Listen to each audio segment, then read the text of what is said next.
This is CAN. Good evening, I'm Fred Way.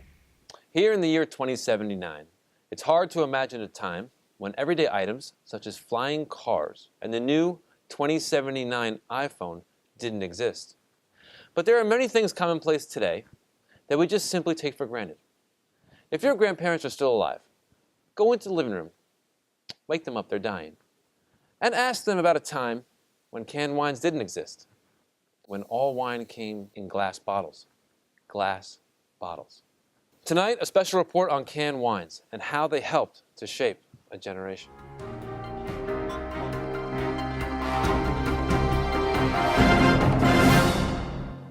Earlier today, I had the pleasure of sitting down with someone who understands the power of canned wines and the important role it plays in everyone's life.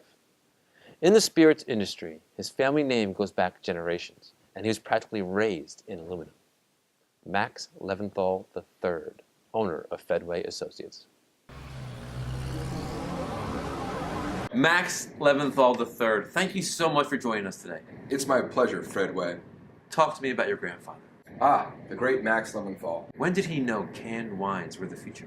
Fred, my grandfather comes from a long line of intelligent and very handsome people. He was, and still is in fact, a very handsome man. But more importantly, and I mean this with all sincerity, he is phenomenally intelligent. Max recognized long ago that people were looking for a more environmentally conscious way to consume their wine. Amazing. Quite the forward thinker. Very, very intelligent man. Borderline genius. On this side of the border, in fact.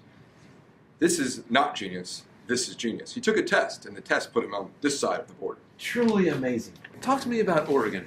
Well, if you could imagine, there was a time when California Island, which it is now, was actually part of the United States, and it was a big wine region. Fascinating. I never knew that. Most don't, but that's okay, Fred. Remember, over here. Of course. Anyway, California always received a lot of attention. My grandfather, as was with everything, he was a forward thinker. He knew that the future was in Oregonian wine. Amazing. I didn't know that. The Oregon wines were growing at 17.4%, and canned wines were a big part of that. Wow. Oh, and here's a picture of Grandpa Max at Fedway, and he's with some other Fedway employee. Not really sure who that is. I've never seen that person in my life. Oh, okay. Moving on. Anyway. Oh, excuse me, Max. I'm so sorry. This just in.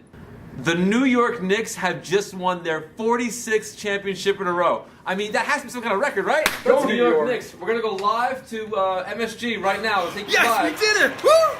46 in a row! I understand your excitement. What was the key to your victory? Look, I mean, if I can just boil it down to one thing, it's hard, but I think Underwood canned wines. You know?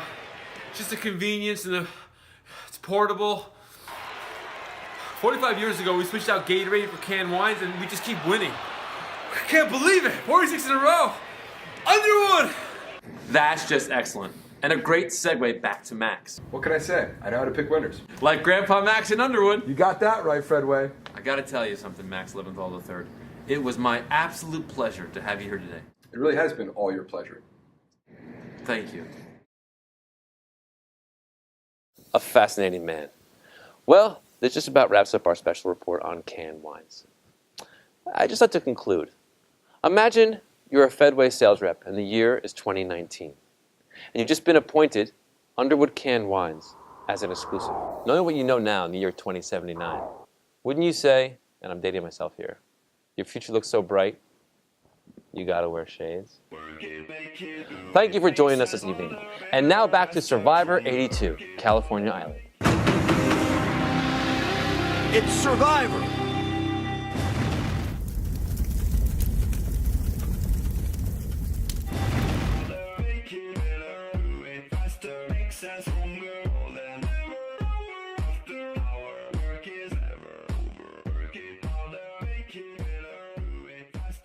Success